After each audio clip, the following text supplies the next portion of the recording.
This is an IOSH podcast. Hi, my name is Greg Ward. I'm the Head of Commercial Development of IOSH Services Limited, and I am very fortunate to be working with colleagues today, our subject matter experts. And this is the third in our podcast series, and it's specifically designed to engage with our training providers in order to support and help their engagement with the end user, their customers. And really, hopefully, from this particular session, it's to get some real golden nuggets, as it were, some real value. And I do I do feel a little bit that I'm in the land of giants, really, when it comes to conversations with our subject matter expert. It's this that really answers the question of saying, well, okay, we engage with our training providers, we have our product, but where's the intelligence come from? Where is all of our knowledge? Where is it that we make sure that we're up to date, etc.? And I'm really pleased that I've had the opportunity to work with such colleagues as a member of a training provider previously, with real excellence in the organisation where I was very pleased and fortunate to be working for, and then in my years here at IOSH, and colleagues who deliver excellence on a day-by-day basis. So really pleased that Duncan and Angela are here to have this conversation with me, and to add in to what we can do in terms of our support with our training providers. So let's start with some introductions. Thank you very much, Greg.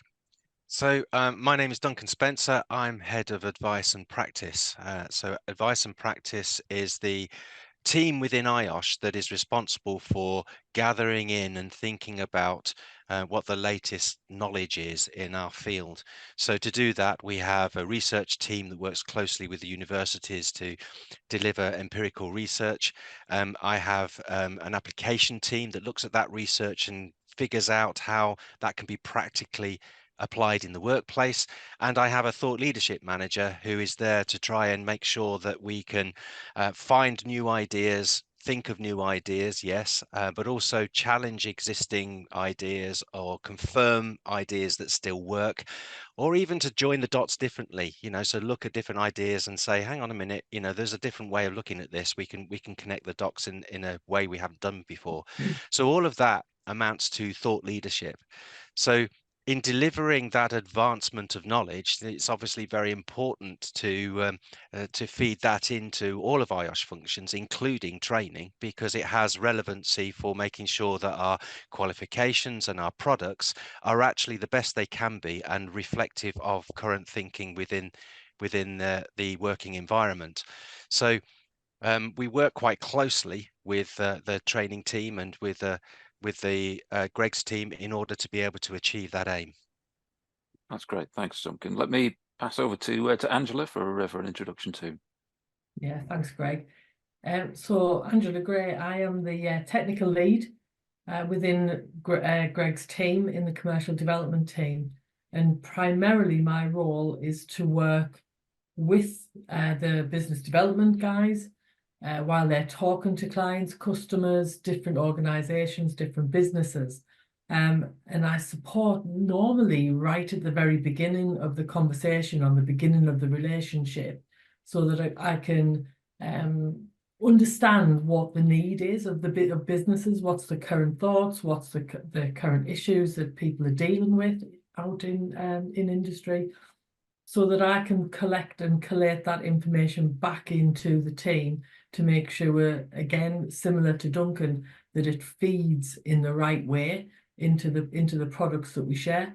I also chair the Business Leaders Forum, where we talk to OSH leaders in significant businesses, again, talking about the current issues that they're facing, how they're resolving them, which is the important bit, actually. So picking out what they're doing to resolve issues also is a really good insight that feeds back into the materials that we develop.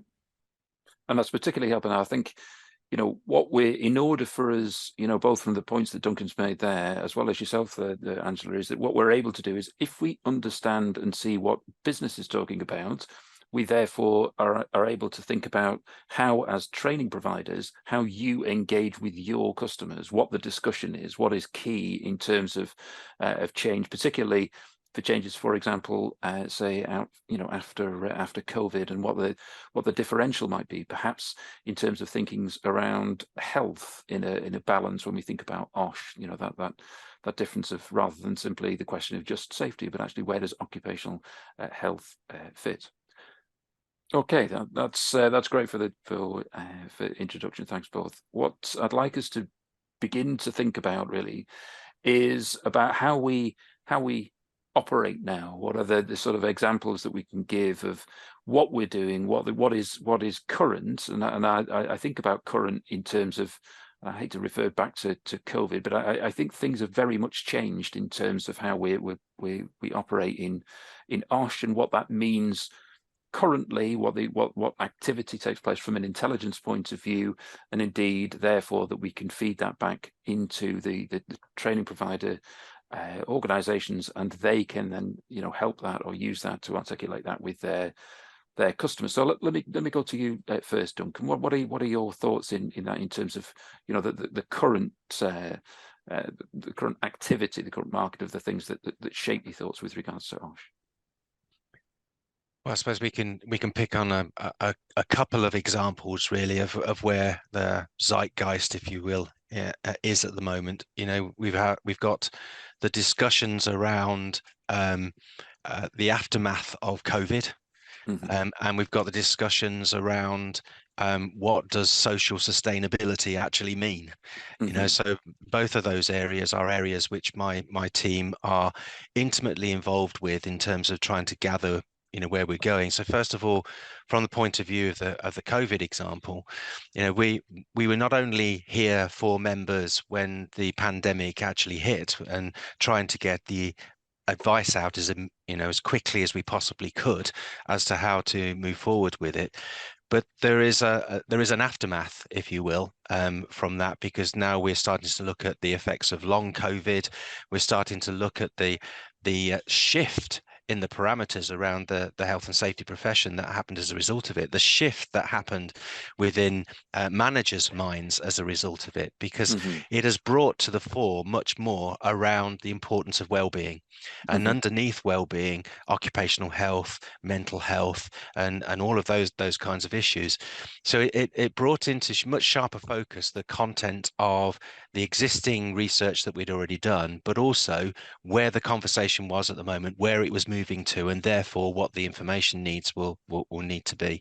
So that is something which is ongoing at the moment, and it certainly has some implications which we're presently considering in terms of what does that mean in terms of updating the products, what does that mean in terms of inclusion within qualifications.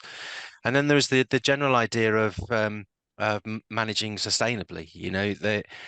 It was when the UN sustainability goals came out, and social sustainability came a thing, if you will. I think that within the profession, we were kind of scratching our heads a little bit, because we're saying, hang on a second, but we already do this. We don't necessarily label it this way, but we already do this. So trying to make some sense of what that might mean, and trying to find that angle on information which would enable our members and our training providers to pick up on it and speak with that new language, I suppose, is really quite important. So it isn't just about delivering a product, managing sustainably. It isn't just about reviewing that product probably quite quickly, because this is a new science. So we're in the process of looking at that in terms of how we can improve it. But it's also about how we communicate through all the other channels that we have available to us to keep people updated, which training providers, I'm sure, keep tabs on. Things like IOSH vlogs and blogs, the IOSH magazine, other things that we're doing in podcasts and so on and so forth. So most of that stuff actually originates from my team as well, even though it's presented by other teams. But it becomes increasingly important that we recognize that these are massive issues within business at the moment. They are what people are talking about. about, and they are what people want to discuss. As is a third area, I suppose, which is around technology, digitization, and changing workplace. You know, that third area of the IOSH themes mustn't be overlooked too. But that's another story. I thought you were going to challenge me there and say my knowledge of AI. I thought, oh no, that was going to be a piece of tripping me up right through. And we can keep that in. We don't need to edit that out. It's funny, isn't it, that they call it artificial intelligence? It's as though they are those two words are happy bedfellows. It's artificial intelligence. I mean, you talk about the products we've just recently put out the new training brochure for the training providers, and the point here is that we're constantly looking at these key areas, looking at the occupational health piece, looking at the not just managing safely and sustainably, and the future ways in which we can shape and change these things, because we have the products ourselves. Is that we have to have both things. Is that we can have, we need to hear and understand what is current, and make sure that this whole piece is relevant. I'm going to pass to Angela before I say too much. In terms of in your introduction, you talked about the engagement through the Business Leader Forum, which we have been for a number of years. But what's been important is the introduction of the Training Network Forum, and what is it that we're able to do from our engagement with business that can help and then shape the thoughts of our training providers. Yeah, so on similar lines again, to what Duncan's just mentioned about the changing world and how things are moving on so quickly, the emphasis on health and well-being. When we're talking to businesses, they can sort of confirm that, or they bring the issues to the table that either confirms our thinking, or maybe we need to tweak it a little bit.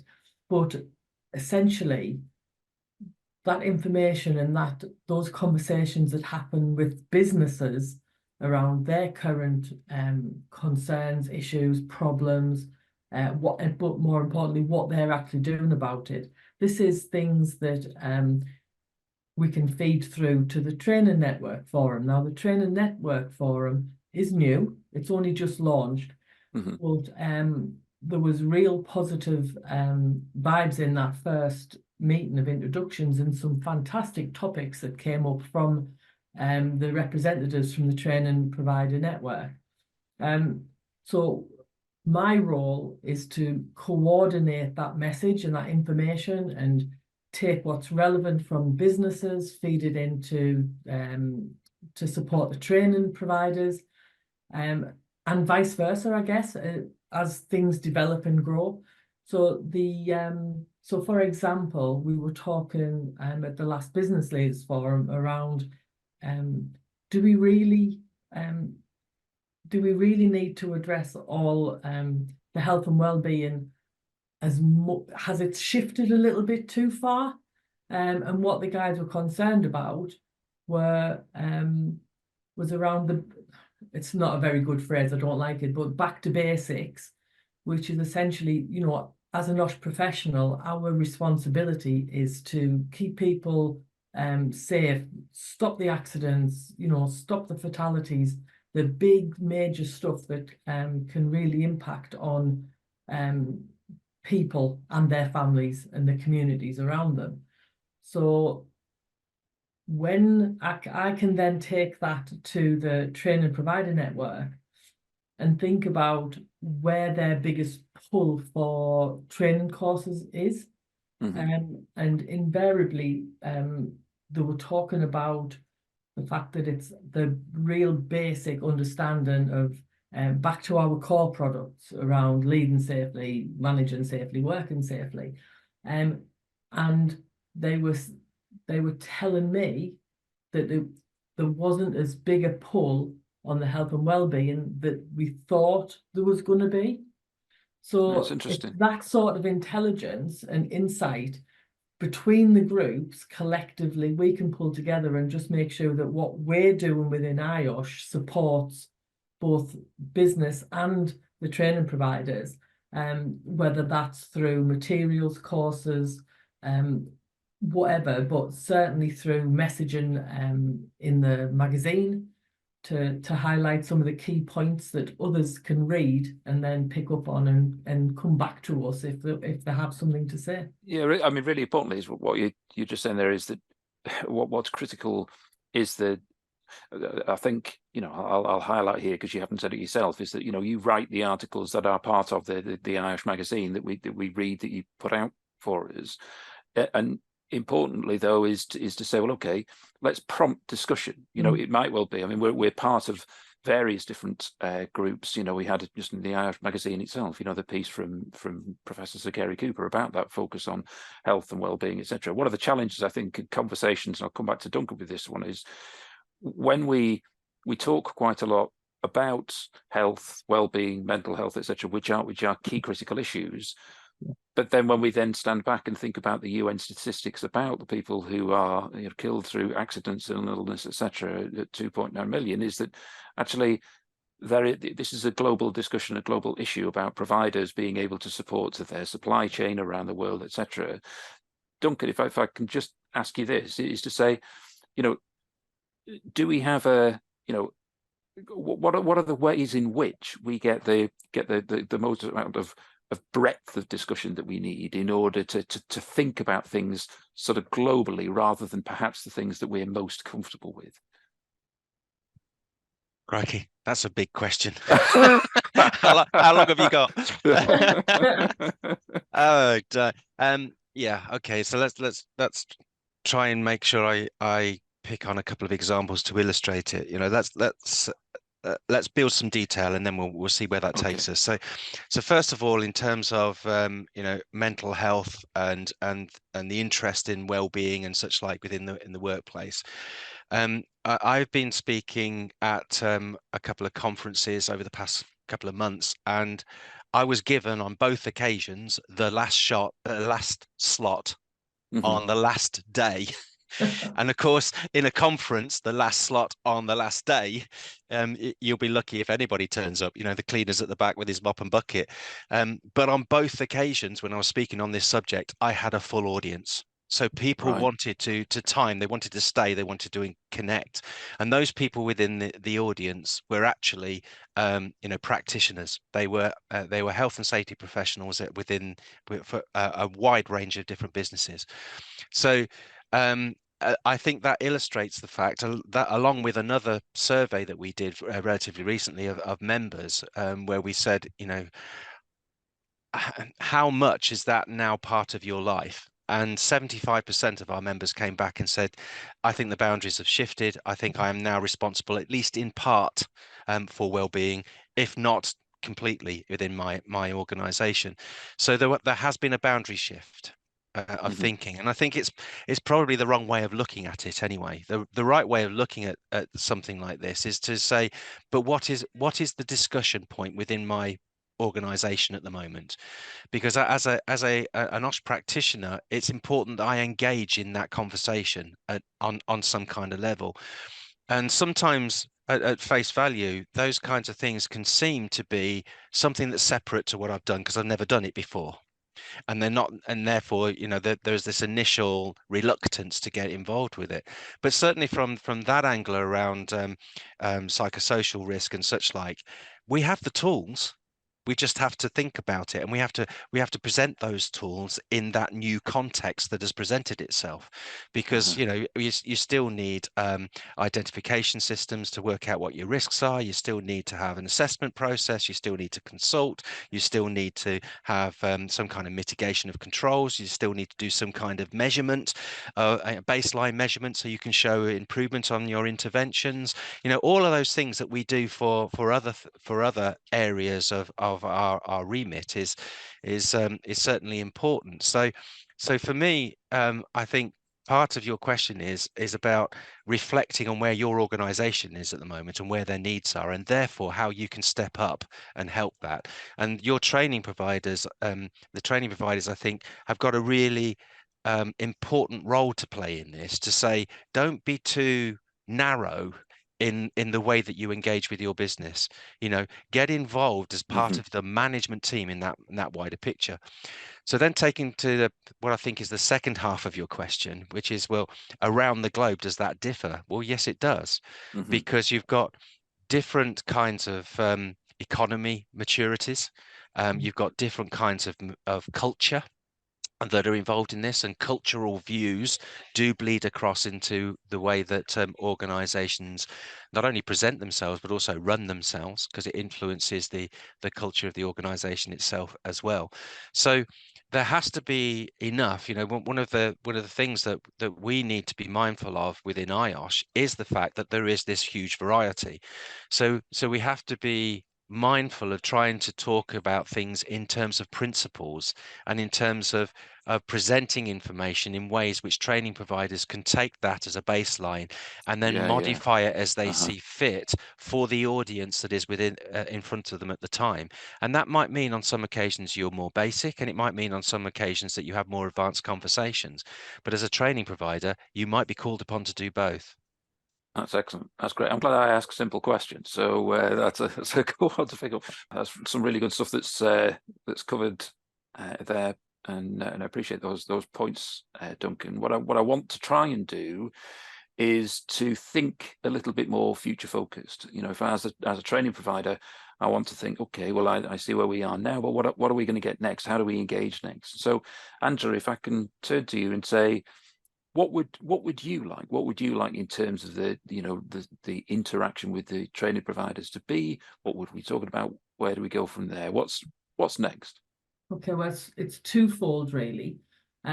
One, just focusing on the training provider, the training network forum, and I know that's just a small proportion of the bigger network of trainers that we have out there.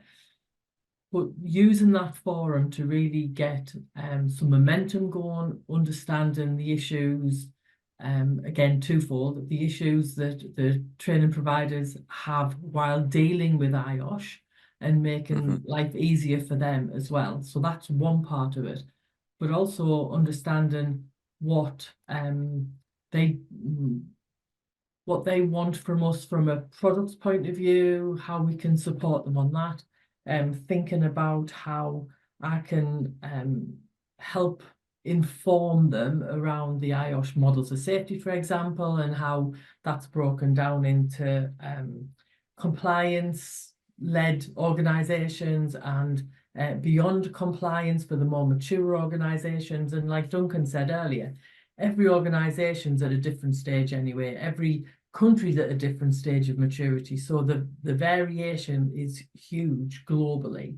However, if you take it back to first principles and understanding the models, that's one of the things I want to work with through the forum to get more traction on.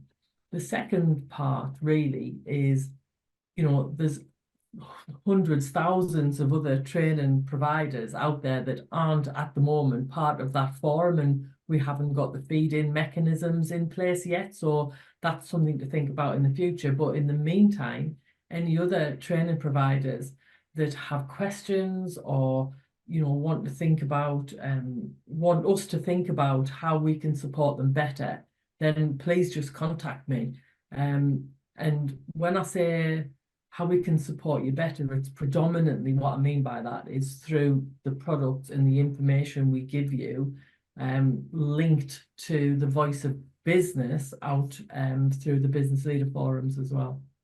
So to make that really easy, what's your email address? And then you can say if you can contact you directly. It's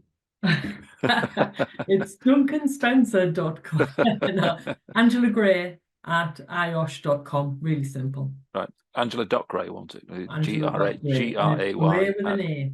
Yeah, Gray with an A. Right. Okay. So, question really to you, Duncan, is what's the, what are you? If we're looking at it slightly, a bit more future focused about where we might go, how might we engage and think about what it's good for the training providers in that perspective? I'm a firm believer in the virtuous circle. I think think we need to collaborate. We need to be in partnership. We need to inform one another.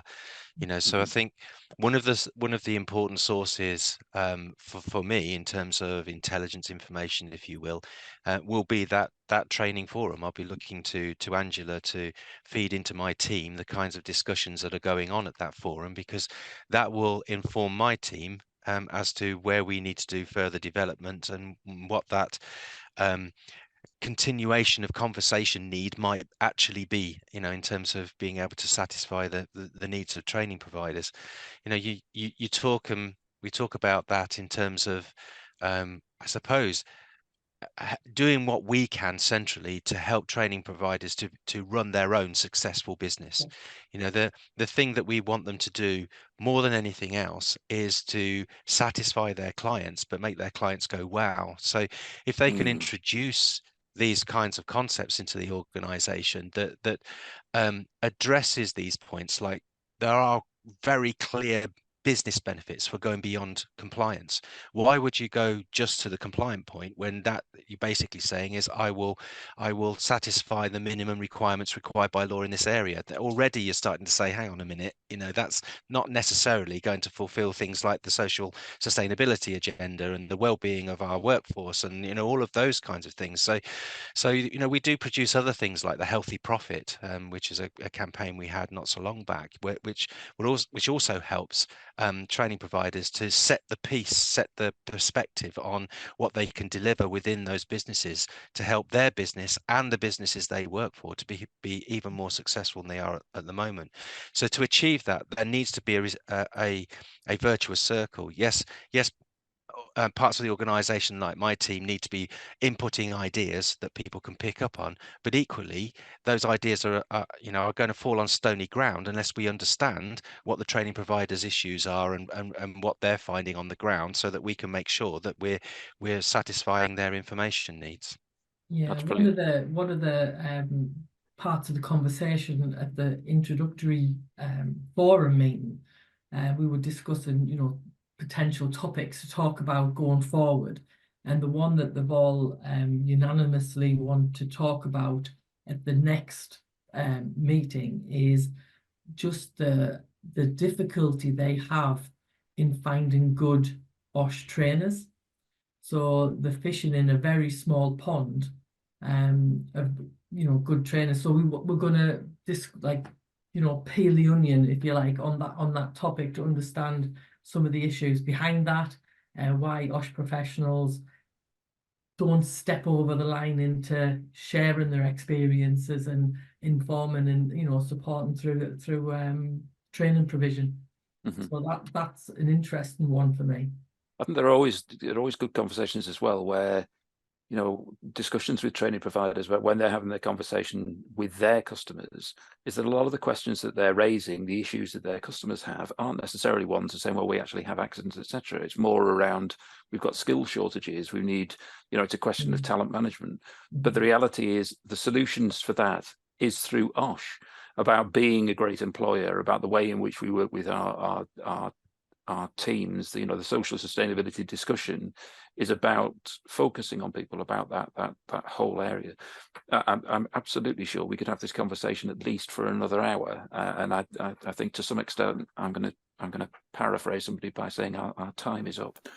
All right, so thanks very much for this session. I hope that you haven't felt, Angela and Duncan, that it's been a bit like when you just finished your A levels. The questions have been coming out thick and fast. It's been a really, really good session. I really appreciate the session, and indeed what giving some insight and thought in terms of what it is that goes into what we're trying to put together in terms of support to our training providers, and that means whether it's in our existing products or indeed about other aspects, i.e. if the training providers want to engage with us and say, well, these are the thoughts and requirements of our customers, how do we continue that conversation or extend that conversation in some kind of way, and therefore we have the resources at our disposal to support. Between us, we're just trying to do exactly the same thing. I think people, when they take that commitment into occupational safety and health, there is a big moral aspect of this, about trying to very much simply do the right thing and try and change the way the world of work is. Our vision is to drive a safe and healthy world of work, and therefore it's our commitment as an organisation, as a charity, to really look to drive and do the right thing collaboratively. And if we can do that, and if there are bits, be it out of this session or future conversations, which help to do that for our training providers and then their end users, the customers and organisations or particular individuals that learn, then that will be a great result of what we've done. So thanks very much to Angela and to Duncan, and most importantly, thanks very much to our training providers who've listened to this session. If you do wish to come back to us, then please drop a line and we'll continue our conversation. But most importantly, thanks once again, and we'll speak to you very soon. Thank you.